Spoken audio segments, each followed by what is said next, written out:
어떤 분이 우리가 주님 안에서 받은 은혜를 이렇게 묘사한 것을 제가 보았습니다. 왕자로 태어났으나 왕조가 멸망하니까 거짓 신세가 되어서 길거리에서 구걸하며 지내게 된 사람이 있었습니다. 그런데 어느 날 이 사람에게 새로운 왕이 찾아와서 너를 다시 왕자로 삼고 싶다고 왕궁으로 데리고 들어갔습니다. 그런데 이 사람은 자신의 신분이 왕자로 바뀐 것을 마음으로 받아들이지 못합니다. 그래서 왕궁에 살면서도 거짓 행실을 하며 지내더라는 것입니다. 이처럼 우리가 주님의 은혜를 있는 그대로 주신 그대로 받아들일 수만 있다면 우리가 왕자가 왕궁에서 사는 그 생활이 이루어질 것인데, 그러지 못해서 왕자이면서도 거지처럼 살게 된다 하는 교훈을 이야기하고 있습니다. 사무엘하 9장, 16장, 19장, 21장에 걸쳐서 다윗 왕과 무비보셋이라는 사람의 관계가 기록이 되고 있습니다. 성경은 다윗은 예수님을, 무비보셋은 예수님을 믿는 우리 성도를 가르치고 있다. 그렇게 우리가 이 말씀을 읽으면서 깨우쳐 봅니다. 그래서 예수님과 교회의 관계로 연관을 이어서 이 부분을 읽어보면 놀라운 은혜를 발견하게 됩니다. 저와 여러분이 예수님 안에서 이미 받은 은혜가 무엇이었던가를 확인하게 되고 앞으로 받게 될 은혜를 알아보는 그런 기회가 되는 것입니다. 그래서 이 시간 이런 생각을 해봅니다. 제가 기도할 때 주님의 임재가 딱 느껴질 때가 있어요. 그러니까 주님이 멀리 계시는 것이 아니고 내 옆에 계시고 나와 함께 계신다는 걸 느낄 때가 있어요. 그럼 그때가 거기가 천국이다 하는 걸 알 수 있어요. 우리 찬송가에도 그러죠. 궁궐이나 초막이나 그 어디나 내 주 예수 모신 곳이 하나님 나라. 그래서 기도하는 시간에 천국을 맛보는 거예요. 근데 일어나서 또 세상 살다 보면 그게 다 온데간데 없어지고 마음에 걱정이 있고 염려가 있고 불안이 있고 두려움이 있고 또 그렇게 되는 것이 우리 생활입니다. 그래서 오늘 이 시간은 제가 그런 바람을 가져봅니다. 예수님께서 영으로 와 계시지만은 여러분 한 사람 한 사람과 이렇게 만나 주시는 시간이 되고 여러분이 주님과 서로 대화하는 시간이 되는 그런 시간이 되면 좋겠다는 생각을 해보면서 저는 그저 옆에 서서 여러분들과 주님의 만남을 주선하고 옆에서 거두는 정도로 제 설교의 몫이 그런 것이다 생각을 하면서 말씀을 나누겠습니다. 이 무비보셋은 5살 날 무렵에 그의 아버지 요나단과 할아버지 사울왕이 길보아 전투에서 한날에 죽습니다. 그러니까 아버지와 할아버지를 한날에 잃어버리는 불행한 왕손입니다. 근데 엎친 데 덮친 격으로 블레셋 군대가 이스라엘을 진격해 오는 위급한 상황에서 보모의 품에 안겨 황급히 피신을 하다가 땅에 떨어지고 맙니다. 그리고 결국 중증 장애자가 됩니다. 두 다리를 제대로 쓸 수 없는 절뚝발이 장애를 입습니다. 이것은 아까 제가 무비보셋은 예수를 믿는 우리를 가리킨다고 그랬잖아요. 우리도 무비보셋과 같이 원래 성경을 보면 하나님의 나라의 왕자로 태어났습니다. 성경을 보면 인간을 지으실 때는 하나님의 나라의 왕자로 창조를 하시거든요. 모든 피조물 가운데 인간을 으뜸으로 세우십니다. 하나님의 나라의 왕자로 인간을 하나님은 지으셨다. 성경은 그렇게 말하는 것입니다. 그런데 우리가 조상 대대로 내려오면서 하나님의 나라를 잃고 만신차이가 되었습니다. 그걸 성경은 이렇게 말합니다. 기록된 바 의인은 없나니 하나도 없으며 모든 사람이 죄를 범하였으며 하나님의 영광에 이르지 못하더라 말씀하신 대로입니다. 하나님의 영광의 그 그늘 아래 살 수가 없게 되었다는 것입니다. 우리의 시조 아담이 에덴 동산에서 쫓겨난 이후로 우리는 궁궐에서 쫓겨난 존재가 되었고 왕자로 태어났으나 실상은 거짓 신세로 지금 생활하고 있는 꼴이 되었다. 성경은 이렇게 말씀합니다. 다윗이 7년의 세월을 거치면서 통일 왕국의 왕으로 등극을 합니다. 이것은 이 세상 왕노를 하던 마귀를 멸하시고 이 땅에 왕으로 오실 예수님을 예표하고 있는 것입니다. 다윗 왕은 사울과 요나단의 가문에 공율과 은혜를 베풀기를 원했습니다. 비천하게 살아가고 있는 무비보셋을 찾아내서 왕궁으로 불러들입니다. 그러면서 네 할아버지, 아버지가 가졌던 그 영광스러움과 네 아버지와 내가 한 약속을 지키면서 너에게 기업을 회복해 주고 왕궁에서 지내면서 내 식탁에서 한 식구로 음식을 함께 먹으면서 지내자고 이 무비보셋을 왕궁으로 아예 이사 오게 만든 그런 은총을 베푸십니다. 이것은 우리에게도 마찬가지라고 이야기해 볼 수 있습니다. 하나님의 은총을 받을 자격도 없고 하나님께 돌려드릴 것도 없는 처지였는데 주님은 우리의 구원자로 우리를 보호할 왕으로 오셨습니다. 우리에게 베풀어 주신 은혜가 한량없어서 다윗이 무비보셋을 그렇게 맞이했듯이 주님의 식탁에 우리를 앉히시며 신령한 음식과 음료를 먹고 마실 수 있는 하나님의 나라의 그 복을 우리에게 다시 회복해 주시기 위하여 주님은 우리를 찾아오셨습니다. 당신의 몸을 찢고 피 흘리셔서 우리로 하여금 영원한 생명이 있게 하시고 부활의 생명, 천국의 생명이 우리 안에서 회복되도록 만드신 은혜가 주께서 우리에게 주신 은혜인 줄로 믿습니다. 성경은 이 사실을 이렇게 증언을 합니다. 그는 허물과 죄로 죽었던 너희를 살리셨도다. 그때 너희는 그 가운데 행하여 이 세상 풍조를 따르고 공중의 권세 잡는 자들을 따랐으니 곧 불순종의 아들들 가운데 역사하는 영이라.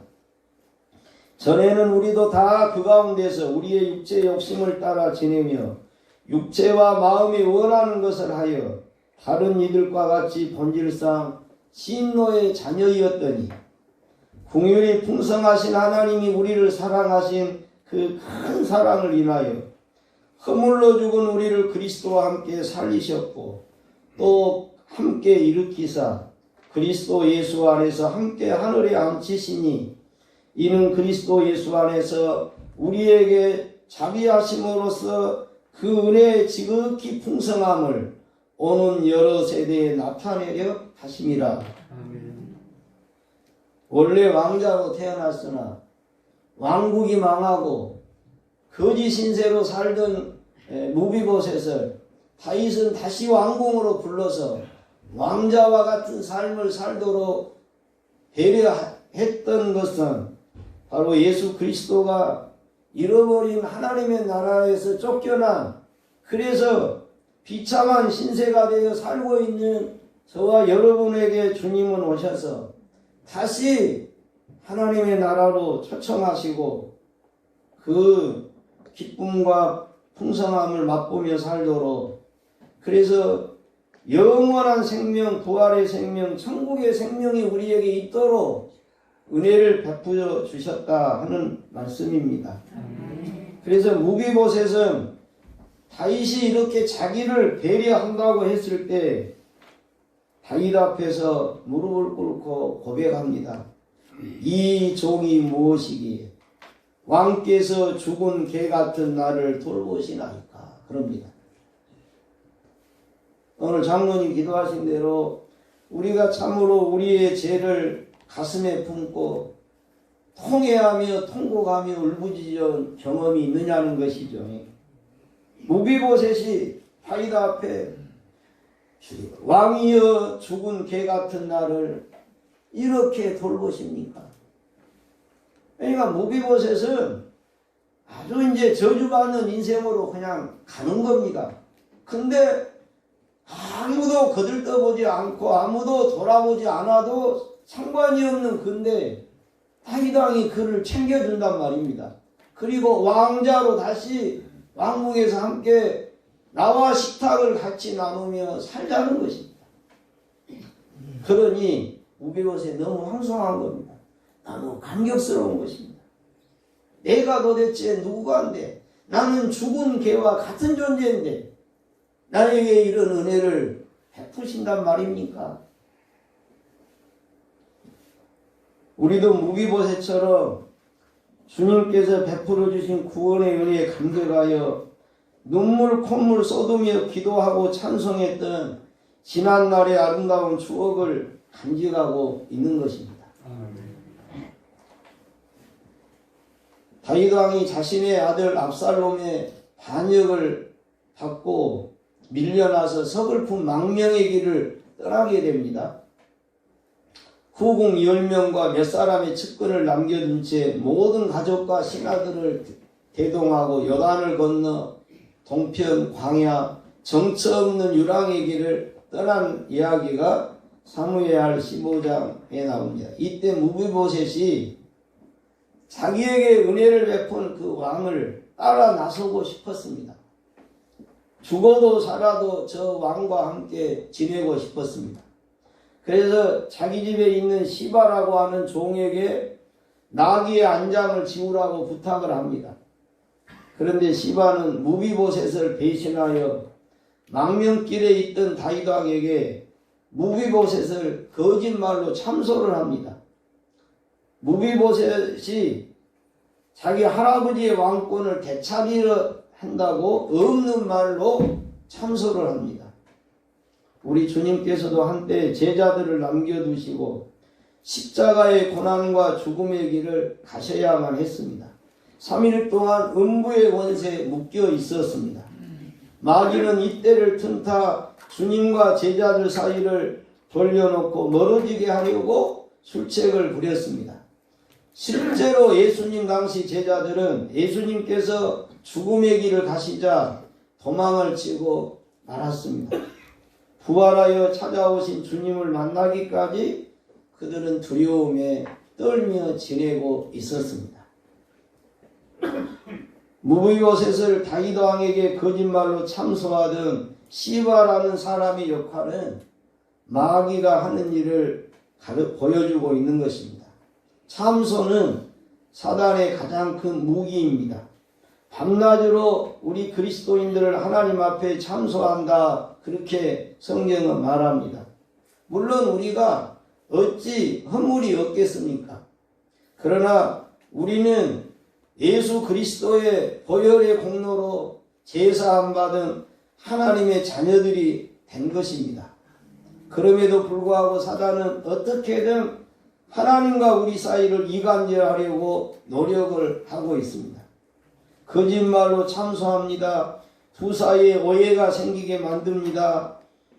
사이가 벌어지게 하고 원수관계가 되게 하려고 애를 쓴다고 말씀을 하고 있습니다. 한때 열심을 다해 주님을 따르고 섬겨온 사람도 시험이 들 때가 있습니다. 마음 한구석에 슬그머니 의심이 생기고 괜스레 게을러지고 싶고 뒷걸음질 치고 싶어질 때가 있는 것입니다. 마귀는 우리에게 근심과 걱정을 가져다 줍니다. 절망과 낙심을 심어줍니다. 두려움과 불안을 갖도록 역사합니다. 이유가 어디에 있든지 근심과 걱정과 절망과 낙심과 두려움과 불안은 주님이 우리에게 주신 마음이 아니라고 성경은 말씀하십니다. 우리는 마귀로부터 오는 일체의 시험을 물리치며 살아야 하는 것입니다. 너희 염려를 다 주께 맡기라. 이는 그가 너희를 돌보심이라. 근신하라 깨어라. 너희 내적 마귀가 오는 사자같이 두루다니며 삼킬 자를 찾나니 너희는 믿음을 굳건하게 하여 그를 대적하라. 이는 세상에 있는 너희 형제들도 동일한 고난을 당하는 줄을 알미라.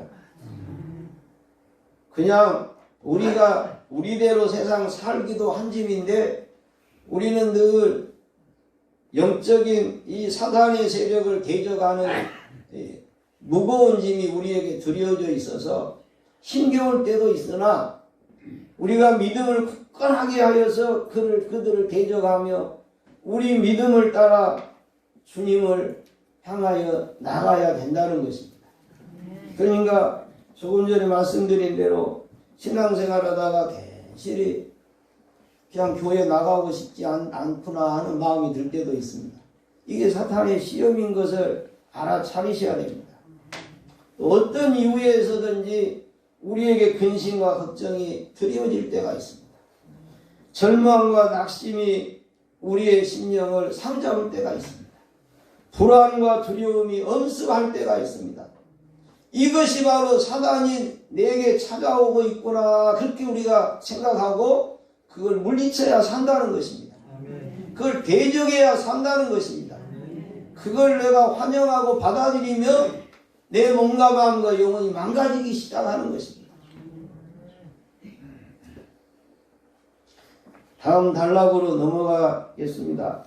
반역의 세력을 격퇴하고 다윗 왕이 예루살렘으로 돌아오게 됩니다. 이것은 다시 오실 주님을 보여주고 있습니다. 부활하여 승천하신 주님께서는 재림을 약속해 주셨습니다. 사도행전 1장 말씀에 보면 이 말씀을 마치시고 그들이 보는데 올려져 가시니 구름이 그를 가디어 보이지 않게 하더라. 올라가실 때에 제자들이 자세히 하늘을 쳐다보고 있는데 흰옷 입은 두 사람이 그들 곁에 서서 이르되 갈릴리 사람들아 덕정리 사람들아 순천시 사람들아 어찌하여 서서 하늘을 쳐다보느냐. 너희 가운데 하늘로 올려주신 이 예수는 하늘로 가심을 본 그대로 오시리라. 그렇게 약속을 하십니다. 다윗 왕은 예루살렘으로 돌아오자마자 무비보셋의 마음을 확인할 속셈으로 그럽니다. 내가 망명길에 올랐을 때 너는 왜 나와 함께 가지 않았느냐 이렇게 물어봅니다. 무비보셋이 대답하기를 그럽니다. 왕이 예루살렘을 떠난 날부터 나는 발을 씻지 않고 옷도 빨아입지 않고 수염도 깎지 않았습니다. 무슨 이야기입니까? 오매불망 다윗 왕이 다시 돌아오기를 기다리며 내 세월을 보냈다 그런 뜻입니다. 우리는 다윗 왕을 오매불망 기다렸던 무비보셋의 고백을 들으면서 감동과 도전을 받습니다. 이것은 우리가 다시 오실 우리의 왕 예수 그리스도를 기다리는 자세와 마음의 본보기를 무비보셋은 우리에게 보여주고 있습니다. 예수 그리스도는 우리의 구원자요 우리의 생명이요 우리의 주인이요 우리의 소망이 아닙니까? 나는 다시 오실 주님을 어떻게 기다리고 사는지 무비보셋은 우리에게 가르쳐주고 있는 것입니다. 주님께서 말씀하십니다. 내가 너희에게 이르노니 속히 그 원한을 풀어주리라. 그러나 인자가 올 때 세상에서 믿음을 보겠느냐 하시니라 그럽니다. 참으로 무비보셋이 수염을 깎지 않고 옷을 갈아입지 않고 오매불망 다윗 왕이 언제나 돌아올까를 기다리는 그 심령, 그 자세처럼 우리가 다시 오실 주님을 기다리며 살고 있느냐는 말씀인 것입니다. 그래 주님이 오실 때 그런 믿음을 지니고 사는 자를 내가 세상에서 벌 수 있을지 모르겠다. 이렇게 말씀하시고 계십니다. 민수기 6장에 보면 나시린의 금기 조항이 나오는데, 나시린은 구별된, 세상으로부터 구별된 성도와 삶이 어떠해야 할 것을 얘기해 주고 있습니다. 그 금기 조항 3가지가 하나하나 의미가 있어요. 나시린에게 금기된 것이 뭐냐? 독주를 먹지 말라 그럽니다. 이것은 세상 향락에 빠져들어 영적인 분별력을 상실하지 말라는 뜻입니다. 둘째는 삭도를 머리에 대지 말라. 권위에 대한 복종을 가르치고 있는 이야기입니다. 과다한 몸맵시나 몸치장을 금하는 조항입니다. 그래서 자기를 과시하고 자기를 드러내는 것을 경계하고 주님을 자랑하고 주님을 드러내는 삶을 살라고 하시는 교훈입니다. 세 번째는 시체를 가까이 하지 말라 했는데 죄를 멀리 하라는 의미가 담겨져 있는 것입니다. 오늘 우리 그리스도인들은 자기의 욕망으로 사는 사람들이 아니어야 합니다. 하나님의 뜻이 하늘에서 이룬 것처럼 땅에서 이루어지기를 원한다고 기도한 것처럼 내 뜻을 이루며 사는 자들이 아니라 하나님의 뜻을 이 땅에 이루며 살려고 하는 자들이 예수를 따라가는 사람들입니다. 그래서 우리는 내 욕망을 따라 사는 사람이 아니어야 하는 것입니다. 십자가를 자랑하고 주님을 존귀케 되기를 소원하며 주님께 소망을 두고 사는 자들이 되어야 하는 것입니다. 사도 요한은 우리에게 이렇게 권면합니다. 이 세상이나 세상에 있는 것들을 사랑하지 말라. 누구든지 세상을 사랑하면 아버지의 사랑이 그 안에 있지 아니하니 이는 세상에 있는 모든 것이 육신의 정욕과 안목의 정욕과 이생의 자랑이니 다 아버지께로부터 온 것이 아니요 세상으로부터 온 것이라. 이 세상도 그 정욕도 다 지나가되 오직 하나님의 뜻을 행하는 자는 영원히 거하느니라 말씀하셨습니다. 무비보셋은 부끄러움을 없이 하는 자다, 그런 이름의 뜻을 가지고 있었습니다. 우리도 주님의 은혜를 입고 죄악의 부끄러움을 없이 한 사람들이 된 줄로 믿습니다. 보라, 내가 도적같이 오리니 누구든지 깨어 자기 옷을 지켜 벌거벗고 다니지 아니하며 자기의 부끄러움을 보이지 아니하는 자가 복이 있도다고 했습니다. 내가 주님을 언제 만날지라도 주님 앞에서 부끄러움을 가지고 주님을 만나지 않는 삶을 살기를 우리가 늘 사모해야 됩니다. 세상에 살면서 우리가 더럽혀질 때 순간순간 주의 보혈을 의지하고 십자가의 음노를 의지하고 내 심령이 내 영혼이 늘 깨끗해진 상태로 주님을 만나기를 사모하며 사는 저와 여러분이 되어야 하겠습니다. 다시 돌아온 다윗 왕은 무비보셋의 변절치 않는 마음을 알고 엄청난 복을 안겨줍니다. 그러나 무비보셋은 다음과 같은 말로 사양합니다. 저는 왕이 궁으로 다시 돌아오신 것만으로 족합니다. 그렇습니다. 우리는 주님 한 분으로 만족합니다. 더 이상 무엇이 필요치 않습니다. 주님을 얼마나 기다렸으면, 얼마나 주님을 사모했으면 나는 주님 한 분으로 만족합니다. 저는 왕이 궁으로 돌아오신 것만으로 족합니다. 저와 여러분에게도 이와 같은 주님을 향한 순전한 마음과 신앙을 간직할 수 있었으면 좋겠습니다. 성경은 말씀하십니다. 불의를 행하는 자는 그대로 불의를 행하고 더러운 자는 그대로 더럽고 의로운 자는 그대로 의를 행하고 거룩한 자는 그대로 거룩하게 하나. 보라, 내가 속히 오리니 내가 줄 상이 내게 있어 각 사람에게 그가 행한 대로 갚아주리라. 나는 알파와 오메가요 처음과 마지막이요 시작과 마침이라. 이것들을 증언하신 이가 이르시되 내가 진실로 속히 오리라 하시거늘 아멘. 주 예수여 오시옵소서. 그러니까 우리의 마지막 바람은 내가 주님을 빨리 가서 만나든지 주님이 오셔서 나를 빨리 만나주시든지 이것이 정말적인 우리의 소망인 것입니다. 무비보셋에 관한 이야기는 사무엘하 21장까지 이어지는데 21장에 보면 이런 내용이 나옵니다. 기브온 사람들이 사울 왕가에 대해서 원한과 복수심을 품고 있었습니다. 원인인즉 사울 왕 때 이 기브온 사람들을 학살한 일이 있었습니다. 원래 약속을 하기를 죽이지를 않고 자기들의 종으로 삼아서 그냥 일시키면서 살기로 약속을 했는데 사울 왕이 왕이 돼서 나라를 다스리다가 기브온 사람들을 아주 대대적으로 숙청한 일이 있었습니다. 그러니까 기브온 사람, 남노진 사람들이 원한이 맺혔어요. 왜요? 약속을 안 지킨 사울 왕과 그 가문에 대한 원한이 있었어요. 힘을 가졌다고 그렇게 약속도 어겨버리고 우리의 생명들을 다 해쳤다는 것입니다.